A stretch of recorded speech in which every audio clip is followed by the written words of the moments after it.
आपका दोस्त प्रदीप चौहान एक बार फिर स्वागत करता हूँ आपके अपने YouTube चैनल मंगलम मैथ्स पर।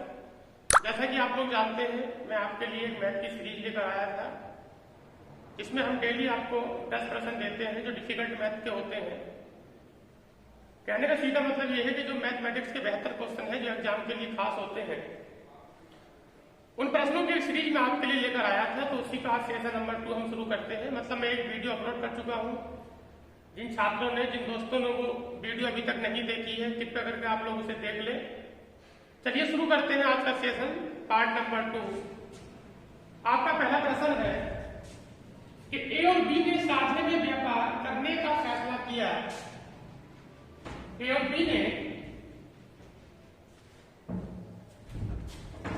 ने साझे में व्यापार करने का फैसला किया। ए ने कुल पूंजी 45,000 रुपए इस शर्त पर व्यापार में लगाई कि दोनों में लाभ बराबर बराबर बांटा जाएगा तथा बी ए को आधी पूंजी पर 10% की वार्षिक दर से ब्याज देगा, लेकिन बी को वार्षिक लाभ में से 120 रुपए प्रति माह का उस व्यापार प्रतिष्ठान में काम करने हेतु मिलेगा। यदि वार्षिक लाभ में बी का भाग ए के भाग का आधा हो तो कुल लाभ कितना होगा। पहला सवाल है, कुल लाभ हमें नहीं पता, कुल लाभ कितने का होगा वो नहीं पता, तो आपने एक्स माना है। सबसे पहले बी व्यापार प्रतिष्ठान में एक सक्रिय पार्टनर है, तो उस व्यक्ति को यानी बी को 120 रुपए प्रति माह हम देंगे। तो पहले हम लोग यहाँ पर बी की बात कर लेते हैं। 120 रुपए प्रति माह, और इसे 12 महीने तक ही पैसे मिलेंगे, तो इसके रुपए हो जाएंगे 1440 रुपए। अच्छा, कुल हमारे पास एक्स है, 1440 हम दे चुके हैं बी का, तो इसका मतलब है कि बाकी जो आपके पास शेष होगा वो एक्स माइनस कितना होगा आपके पास 1440। एक्स में से 1440 चले गए तो एक्स माइनस हो गया 1440। अब हम लोग इसे दो जगह बांट देंगे क्योंकि ऐसा हमसे कहा जाता है। तो ये जो हिस्सा होगा ए का और ये वाला जो हिस्सा होगा बी का होगा। हम इसे बांट देते हैं तो x माइनस 1440 और बटे में कितना हो जाएगा 2, और x माइनस 1440 और बटे में कितना हो जाएगा 2। ये तो शेष वाला है, लेकिन हम लोग जानते हैं कि पहले से b को 1440 मिल चुके हैं, तो हम लोग यहाँ पर b के हिस्से में 1440 रुपए ऐड कर देंगे।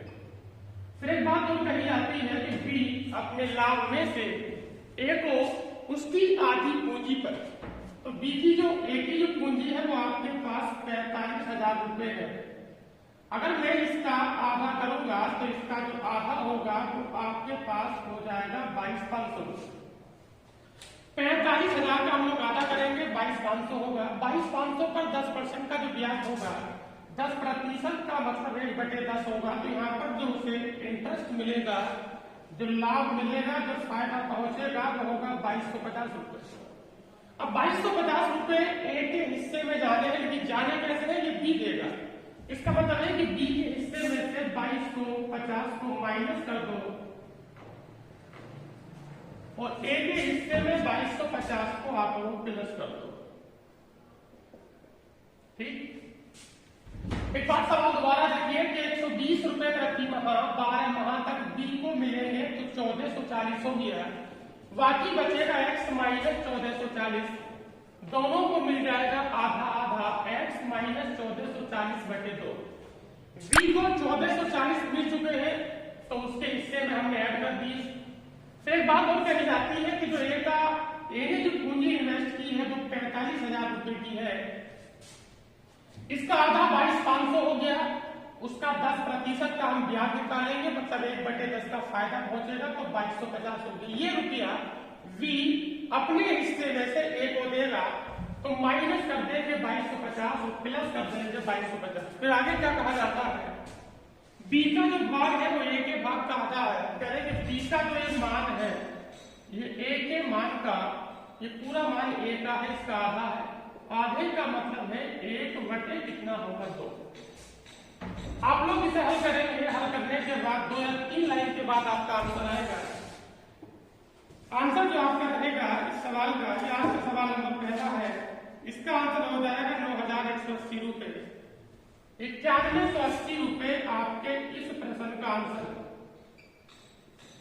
और मैं इतने अच्छे अच्छे क्वेश्चन पाने के लिए हमारे टेलीग्राम ग्रुप से आप जुड़े, व्हाट्सएप से जुड़े। सवालों पर देखिए चैनल कैसे होगा। प्रश्न नंबर अगला, एक ठेकेदार ने एक काम को 150 दिन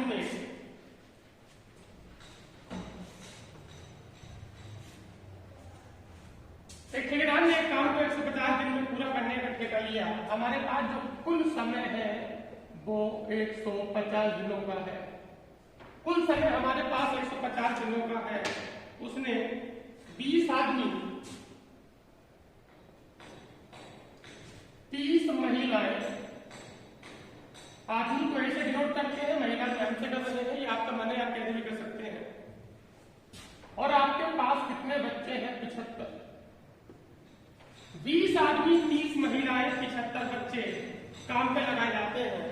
और ये लोग काम करते हैं केवल 60 दिनों तक। और 60 दिनों तक काम करने के बाद ये पाया जाता है कि केवल काम का 1/4 भाग ही पूरा हुआ है, मतलब 1/4।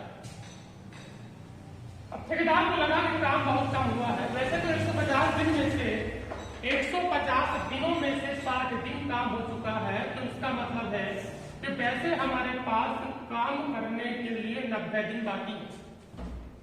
अब देखते हैं कि आगे की क्या कार्रवाई रही है। कह रहे कि उसने सब महिलाओं को निकाल दिया, महिला 30 सबको निकाल दिया और कुछ आदमियों को बढ़ा लिया। तो 20 आदमी तो पहले से है, 20 आदमी पहले से है। जितने आदमी बढ़ाए हैं वो नहीं पता, आपने 22 मान लिया, तो 20 + 22 आदमी हो गए।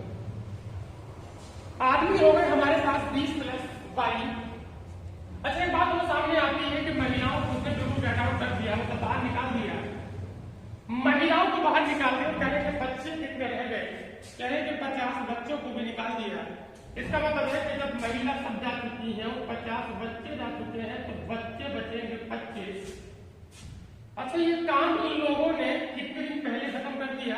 कह रहे कि 90 दिन में काम होना था, लेकिन 5 दिन पहले काम खत्म कर दिया। इसका मतलब दिन लगेंगे कुल 85 दिन अभी लगने हैं, 85 दिन लगने हैं। अच्छा, 1/4 काम पहले हो चुका था, तो इसका मतलब ये है कि हमारे पास 3/4 काम बाकी है। ये तो आपकी समीकरण बन गई। अब इसे हल करने के लिए जैसा आप जानते हैं कि हमें यहाँ पर ए का और एम का और बी का, इनकी क्षमता का अनुपात चाहिए होता है। 3 आदमी का मान 5 औरतों के बराबर है, 3 आदमी बराबर 5 महिलाएं। इसे हल करेंगे तो A/M बराबर 5 कितना होगा? 3। उसके बाद एक बात और कही आती है कि हमारे पास 2 औरतों का मान 3 बच्चों के बराबर है। इसका मतलब है कि 2 महिलाओं का जो मान है वो 3 बच्चों के बराबर है। 2 महिलाओं का मान 3 बच्चों के बराबर है, तो महिला बच्चे का जो अनुपात होगा वो आपके पास 3 होगा। हम जानते हैं कि हमें यहाँ पर तीनों का अनुपात चाहिए, मतलब A/M और अनुपात आपको चाहिए B। M का मान दोनों ही जगह 3 है, तो हमें इसमें कुछ भी नहीं करना। इसका मतलब A का मान होगा 5 और M का मान 3 और B का मान 2। आप इन तीनों को लगाकर इसकी पुष्टि करेंगे। पुष्टि करने के बाद इसे हल करेंगे तो आपका जो उत्तर आएगा,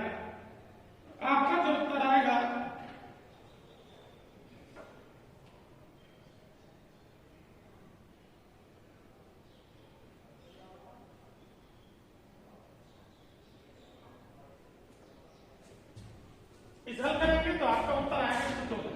यदि कोई मैं आंसर गलत बोल देता हूँ या आपको कुछ और आता है तो इसे कमेंट बॉक्स में आप कह सकते हैं या व्हाट्सएप पे आप कह सकते हैं, ठीक है। अगला प्रश्न देखिए कि कोई व्यक्ति टीवी को उसके क्रयमूल्य के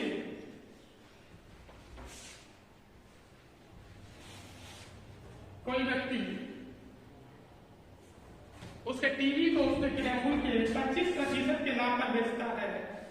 हम लोग जानते हैं, देखिए आज का प्रश्न नंबर आपका 3रा है।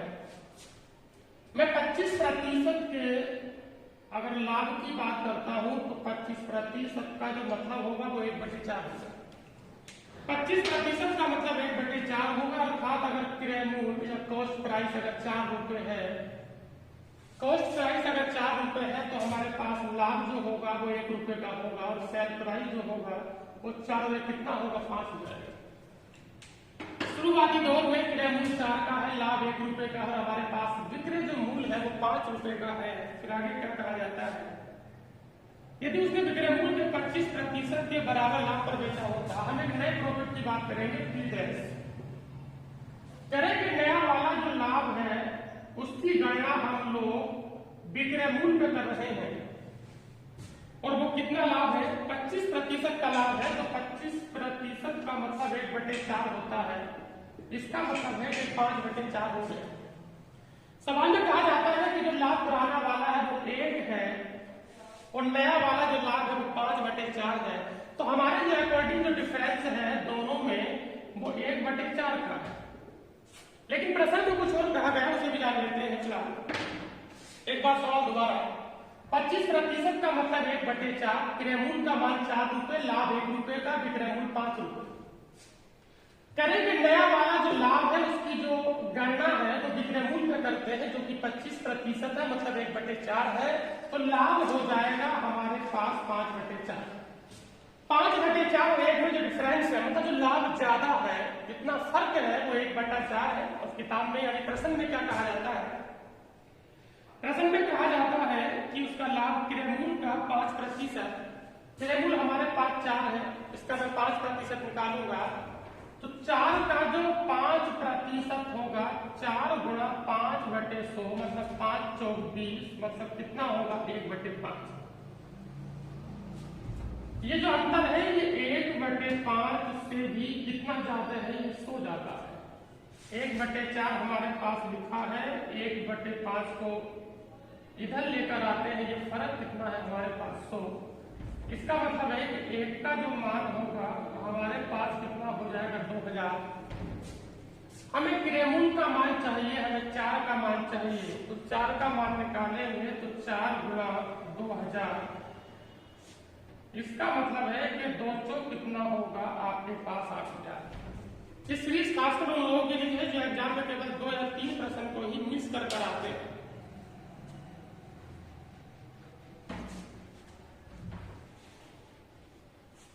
प्रश्न नंबर 2 की अगला क्या रहेगा कि 4 भिन्न भिन्न प्राकृतिक संख्याएं दी गई हैं, उनमें से कोई 3 चुनिए, तो वो 4 संख्या अलग अलग है। हम पहली संख्या को A मान लेते हैं, फिर दूसरी वाली B, C और आपके पास D।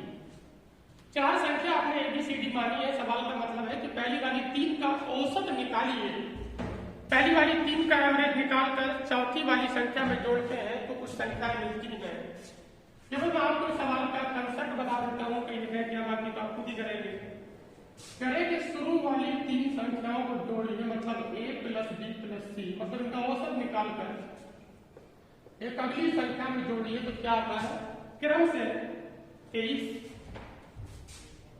29 आता है,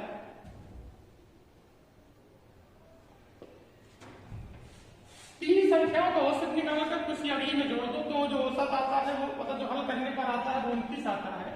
इसी प्रकार B + C और + D / 3 + A, ऐसा करते हैं जो 23 मतलब 23 आता है।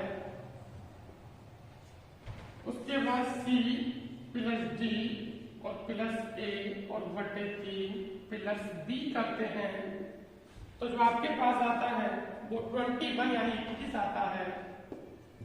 और आपके पास D + A और प्लस आपके पास B, D + A और प्लस आपके पास B, D + A और प्लस आपके पास B और /3। यहाँ पर हम लोग +C करते हैं तो इसमें जो आपका आता है वो 17 आता है। अब मेन चीज है कि इसे हल कैसे करेंगे, तो हल करने का बड़ा आसान तरीका मैं आपको दे रहा हूँ। फिलहाल ये समीकरण नंबर 1 और ये आपके पास 2 और ये आपके पास 3 और ये हो गया आपके पास समीकरण नंबर 4। एक काम करते हैं कि इसमें बाएं पक्ष को एक साथ जोड़ते हैं और दाएं पक्ष को एक साथ जोड़ते हैं, और बाएं पक्ष को जोड़ते वक्त अब उन चीजों को खासकर एक साथ लेंगे जिनके अकाउंट में 3 आ रहा है। अपॉन 3 वाली चीजों को मैं एक साथ ऐड कर दूंगा तो आपको समझना चाहिए एक बार या तो है नहीं 2 बार और आपके पास 3 बार। इसका मतलब है कि हर चीज 3 बार है तो ये हो जाएगा 3 into A plus B plus C plus D और बटे कितना होगा 3 और प्लस आपके पास ए प्लस बी और प्लस सी प्लस डी और बराबर जो हो जाएगा आपके पास सबको जोड़ेंगे तो 29 और 31 और 23 और 17 मतलब ये हो जाएगा आपके पास 90। 3 से घटा 3 इसका मतलब ये है कि आपके पास 2 into A plus B plus C plus D बराबर कितना हो जाएगा आपके पास 90। इसका मतलब ये हुआ कि ए प्लस बी और प्लस सी प्लस डी बराबर कितना हो जाएगा 45। यहां से ए प्लस बी प्लस सी का मान उठा कर क्या लगा देंगे आपको मिल जाएगा। ठीक है, उठा कर लगाइए आपका उत्तर हो जाएगा। एक काम करता हूँ चारों संख्याओं को मैं लिख देता हूँ कि वो आनी क्या चाहिए। तो संख्या रहेगी 3, 9, 12, 21। संख्या रहेगी 3, 9, 12 और 21। ये 4 संख्या आपकी आएंगी, बारी बारी से हल करेंगे, बिल्कुल सही है। अगला है कि चलने के 3 घंटे के बाद एक गाड़ी दुर्घटनाग्रस्त हो गई जिसके कारण सवाल को पढ़ना आप लोग भी क्या लिखा है।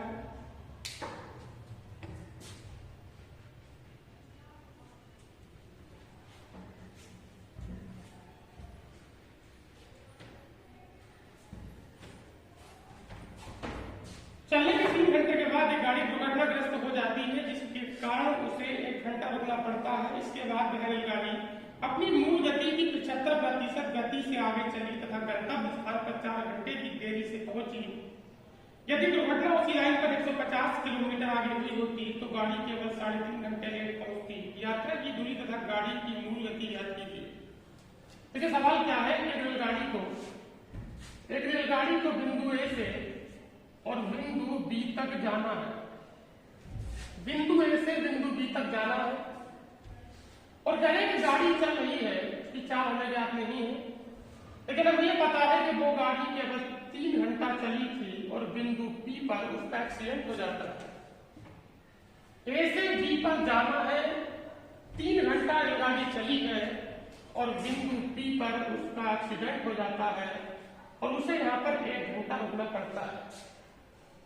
उसे 1 घंटा रुकना पड़ता है, वो बिंदु बी से बिंदु बी की तरफ जा रही है तो कहें कि उसकी चाल पहले की 75% हो जाती है। सवाल हमारे पास है, तो पहले पी से लेकर बी तक की बात कर लेते हैं। पी से लेके हम लोग बी तक की बात कर लेते हैं। तो सवाल में क्या कहा जाता है कि वो पी से लेकर बी तक अब जो जाएगी उसकी चाल 75% है। अगर मैं आपसे यहाँ पर 75% की बात करूंगा तो 75% का मतलब होगा 3/4। 3/4 का मतलब यह है कि जो चाल का मान होगा वो 4 से 3 होगा। तो चाल का जो मान होगा वो 4 से 3 होगा, क्योंकि चाल 75% हो जाती है। तो चाल 4 से 3 होगी तो जो समय लगा होगा वो 3 से 4 लगा होगा। अर्थात पहले 3 इकाई समय लगता था या 3 घंटे लगते थे तो बाद में 4 लगेंगे और फर्क कितने का है 1 का। हम देख लेते हैं कि हमारे पास 1 का मान कितना है। अच्छा बताओ उसमें क्या कहा गया। सवाल है कि गंतव्य स्थान पर 4 घंटे की देरी से पहुंची। आपको समझना चाहिए कि वो बी से लेकर डी तक पहुंचती है तो अब उसे पहले की अपेक्षा 4 घंटे ज्यादा लगते हैं। पहले की अपेक्षा 4 घंटा लेट है, लेकिन 4 में 1 घंटा ये इंक्लूड है। इसका मतलब है कि वो वास्तविक तौर से 3 घंटा लेट है। तो 3 और 4 में जो फर्क है वो 1 का है, तो 1 का मान कितना होगा 3। इसका मतलब है कि उसका जो सही यात्रा का समय होता, वास्तविक चाल का समय होता 3 किया और 3 किया आपके पास हो जाएगा 2। इसका मतलब पी से लेकर बी तक का जो आपके पास समय है, जो सही समय है वो 9 घंटे हो गया। फिर एक बात और कही जाती है कि ये दुर्घटना बिंदु पी पर न होकर अगर बिंदु पी डैश पर हुई होती, बिंदु पी डैश बिंदु पी से कितने 150। जो बिंदु P डैश है वो बिंदु P से 150 किलोमीटर आगे है। कहेंगे फिर उसे जो देरी होती है, हम लोग फिर अब बात करेंगे P डैश B के बारे में। अगर मैं P डैश B के बारे में आपसे बात करूंगा तो चार जो होगी वो आपके पास 4 से 3 होगी, क्योंकि फिर वही बात है। तो समय जो होगा वो 3 से 4 होगा, डिफरेंस 1 का है। देरी जो इस बार है वो यूनिट में तो एक ही, लेकिन वास्तविक देरी कितने की है वो हम जान लेते हैं। अच्छा मुझे बताइए कि 1 घंटा में यहाँ पर रुकी थी तो यहाँ पर भी 1 घंटा रुकी। इस 1 घंटे को लगाने के बाद जो देरी है वो 3.5 घंटे की है। इसका मतलब है कि जो वास्तविक देरी है वो 2.5 घंटे की है। तो एक का जो मान है वो 2.5 है। इसका मतलब 3 का जो मान है वो आपके पास 7.5 है, 7 पॉइंट, और आपके पास कितना होगा 5। इसका मतलब है कि यहाँ से यहाँ तक का जो हमारे पास समय है वो आपके पास कितना है 7.5 है। P से लेकर B तक का समय 9 घंटे है, वास्तविक समय की बात कर रहा हूँ, और P डैश से लेकर B तक का 7.5 है। इसका मतलब है कि यहाँ से लेकर यहाँ तक का जो समय होगा वो 1.5 होगा। मुझे आप लोग थोड़ा बताइए कि वो 1.5 घंटे में 150 किलोमीटर चली है, तो डेफिनेटली उसकी जो चाल होगी वो 100 किलोमीटर प्रति घंटा होगी। उसकी जो चाल होगी वो 100 किलोमीटर प्रति घंटा होगी। अब क्या है दूरी, हम लोग जानते हैं कि दूरी बराबर होता है चाल और गुणा समय। यहां से लेकर यहां तक का सही समय 3 घंटे का ये है, और फिर आगे का सही समय 9 घंटे का ये है। तो कुल समय 9 3 कितने घंटे हुआ 12, 9 3 आपके पास हुआ 12। तो इसका मतलब है कि आपका जो उत्तर होगा ये 1200 हो जाएगा। 1200 किलोमीटर का दूरी, ये आपका आंसर हो गया। इस सवाल में देखिए मैं आपको हर तरह शॉर्ट देता हूं, लेकिन वो जो शॉर्ट है वो तभी काम करेगा जब सवाल में यानी प्रश्न में केवल हमसे चाल ही मालूम की गई हो। प्रश्न में हमसे चाल ही मालूम की गई हो।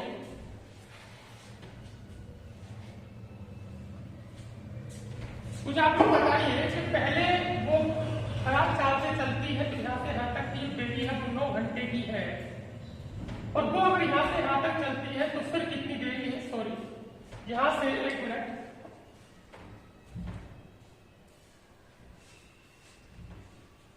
अगर मैं आपसे कहना चाहूंगा कि जो पहले जो देरी है वो 4 घंटे की है, और बाद में जो देरी है वो 3.5 घंटे की है, मतलब पहले हम ज्यादा लेट होते हैं बाद में कम लेट होते हैं, तो इसमें जो फर्क है वो आपके पास कितने घंटे का है, आधा घंटे का है।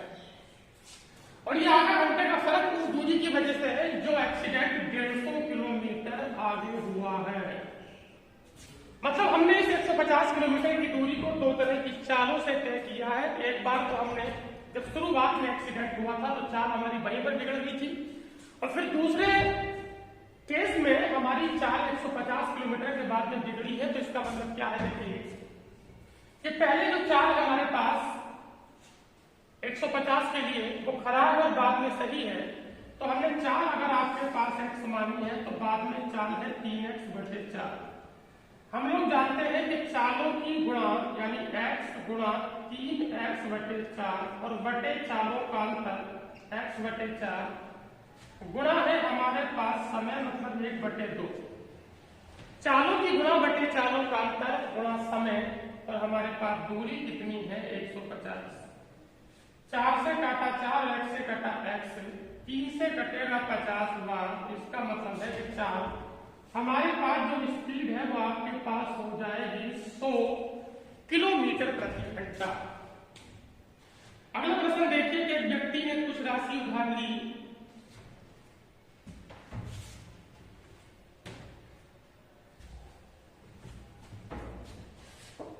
उसे 8820 रुपए की प्रति वर्ष की 2 समान किस्तों में, ये सब कंपाउंड इंटरेस्ट का किस्त का सवाल है, इंस्टॉलमेंट का सवाल है।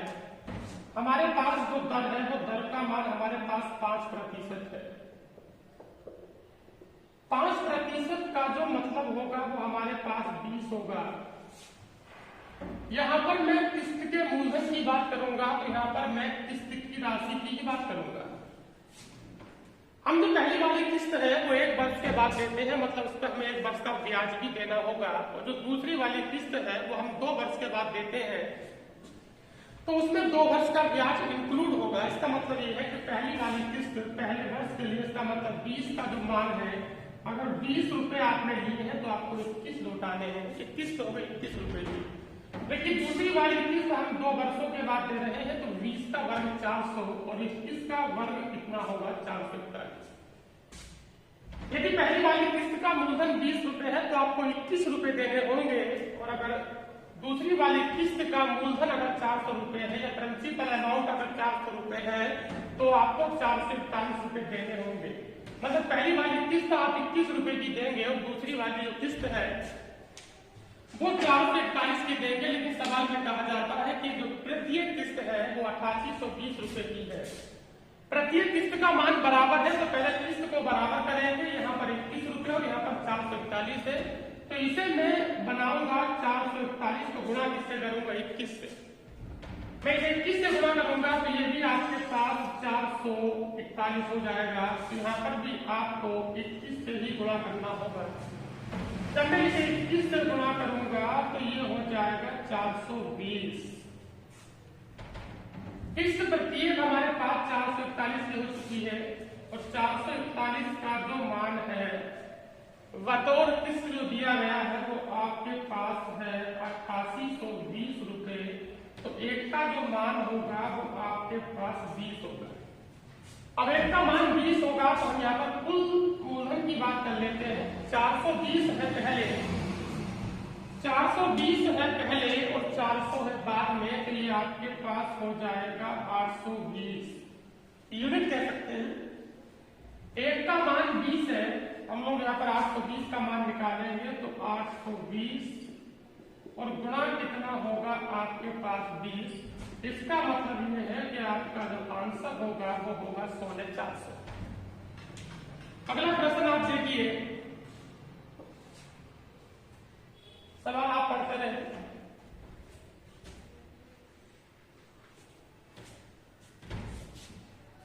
चक्रवृद्धि ब्याज पर लगाई गई एक राशि 2 वर्षों में 8820,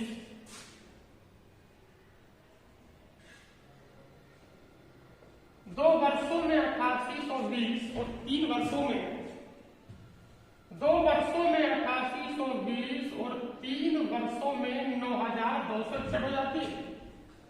2 वर्षों में 8820 और 3 वर्षों में 9261 हो जाती है। बताओ भाई एक वर्ष में कितना फर्क हुआ? एक वर्ष में जो डिफरेंस हुआ वो वह हुआ है 441 का। हम लोग जानते हैं कि हर अगले वर्ष का चक्रवृद्धि मिश्रधन, हर अगले वर्ष का चक्रवृद्धि मिश्रधन पिछले वर्ष की तुलना में उतना ही ज्यादा होता है जितना इसकी दर प्रतिशत होती है। इसका मतलब है कि अगर मैं ये देखना चाहूंगा कि मुझे जो 441 का फायदा हुआ है, वो जो मुझे फायदा हुआ है वो 8820 पर हुआ है, ये कितना प्रतिशत है? ये सवाल कितना निकल कर आएगी। इसका मतलब दर का जो मान होगा ये 5% होगा। लेकिन शायद हमें एक बार ये भी देखना है कि आपसे कुछ लोग भी शायद मालूम किया है, दर भी आपसे मालूम की है और इसका मूलधन भी आपसे मालूम किया है। 5% की हम बात करेंगे तो 5 अब इन किसी एक में से आप फॉलो करके इनमें से किसी एक को आप उठाकर सवाल का प्रिंसिपल अमाउंट निकाल सकते हैं। बेहतर यह होता है कि हम कम वर्षों वाले चक्रवृद्धि मूलधन का ही चुनाव करेंगे। इसका मतलब 5% है, इसका फ्रैक्शन 1/20 होगा। इसका मतलब राशि अगर 20 है तो एक वर्ष के बाद जो बनेगी वो 21 बनेगी, और 2 वर्ष के जो बाद बनेगी वो 20 का वर्ग 400 और 21 का वर्ग 441। और 441 का जो मान 2 वर्ष के बाद दिया है वो वास्तव में 8820 दिया है। इसका 8820 बनाएंगे तो 20 से गुणा कर दो, तो इसे भी आप लोग 20 से ही गुणा करेंगे तो 4 दूनी कितना होगा 8। इसका मतलब ये है कि आपका जो मूलधन होगा वो हो जाएगा 8000 रुपए। अगला प्रश्न है कि एक व्यक्ति बचत खाते में कुछ राशि जमा करता है। सवाल पढ़ रहे हैं।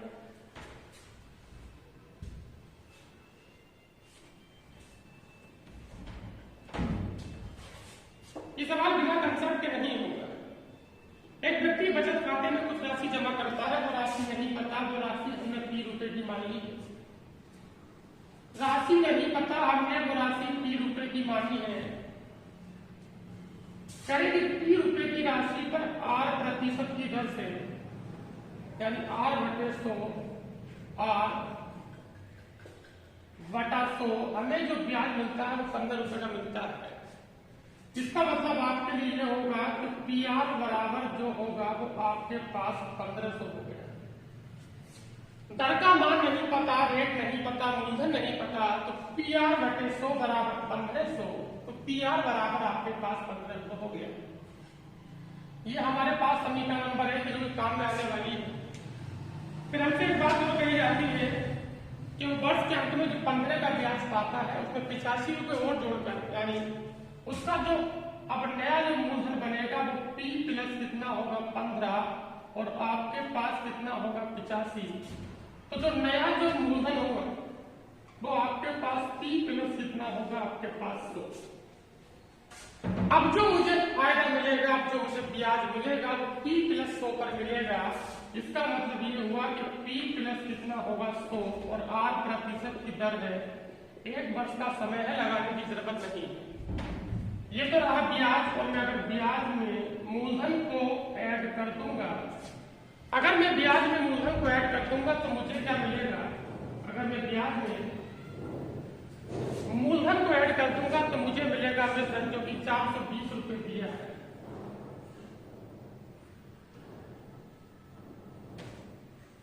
आपको रेट चाहिए तो एक काम कर ले आप लोग, यहां से R का मान 1500 और बटे P, R का मान 1500 बटे P उठा कर यहाँ लगा देंगे और आप लोग इसे हल करेंगे तो R के आपको 2 मान मिलेंगे, R बराबर 300 और R बराबर आपके पास 5।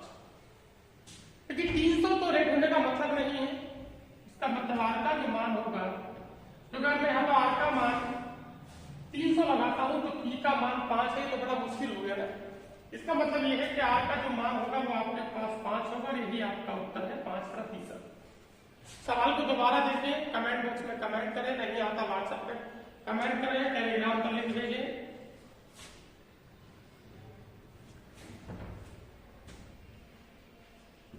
अगला प्रश्न आप लोग देखिए, किसी पेटेंट दवाइयों का उत्पादक अपनी दवा के 12 दर्जन के प्रत्येक ऑर्डर पर 1 दर्जन अधिक दवा की बोतलें तथा अंकित मूल्य पर 25 का भत्ता देता है। यदि एक बोतल का अंकित मूल्य 113 रुपये हो तो निकालिए। तो पहले मैं देखना चाहूंगा कि पहले हम देखना चाहेंगे कि प्रति बोतल जो विक्रय मूल्य होगा वो कितना होगा।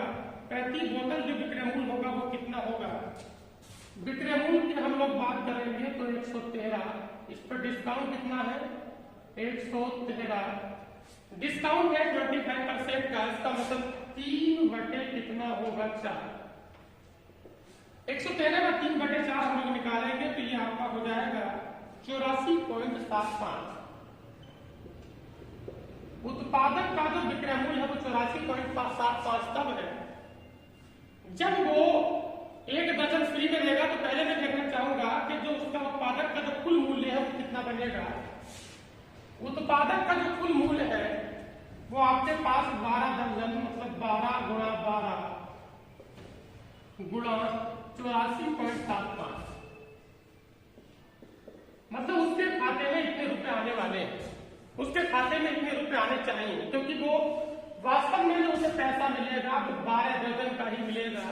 तो उसके खाते में जो पैसे आएंगे वो 144 और गुणा 84 पॉइंट कितना होगा 7। उसके उत्पादक के जो खाते में पैसे आएंगे वो इतने आएंगे, लेकिन वो 1 दर्जन फ्री देता है तो इसका मतलब 12 नहीं 13 देता है। और 13 दर्जन में जो वस्तु होती है वो 156 होती है। 13 दर्जन में जो वस्तु होती है वो 156 होती है। तो 156 का जो मूल्य, क्योंकि उसके बाद जो पैसा है वो 12 का आएगा, तो 12 का मूल्य ये हो गया। अब वो 13 दे 14 दे, तो उसी हिसाब से चीजें बढ़ती रहेंगी।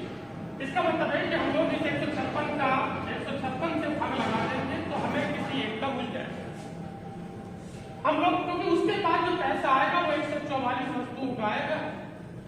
अब वो 156 में उसे करके बेचे 160 में करके बेचिए तो प्रति वस्तु मूल्य निकालने के लिए मुझे 156 से डिवाइड करना पड़ेगा। आप लोग इसे हल करिए, आपका उत्तर हो जाएगा। क्योंकि अगर वो 160 की सपोज करिए, क्या मैं चीज दे दिया कि हमारे पास 8 वस्तु है, एक वस्तु 10 रुपए की है, एक वस्तु 10 रुपए की है, तो हमारे पास जो 8 वस्तु होंगी वो 80 की होंगी। अगर वो अब 80 में 16 वस्तु बेचेगा तो उसे 5 की बेचनी है कि नहीं बेचनी है, उसे तो अपने पैसे पूरे करने हैं ना। तो यहाँ पर पैसे पूरे करने की बात चल रही है, तो 156 में बांट दो इसे, किसी एक का निकल आएगा। देखिए अंतिम प्रश्न देखिए आप लोग आज का अंतिम प्रश्न है कि 2 प्रकार का स्टील उपलब्ध है। 2 प्रकार का स्टील उपलब्ध है। पहले वाले में निकल है 5%, ये पहले वाला है, और ये आपके पास दूसरा वाला।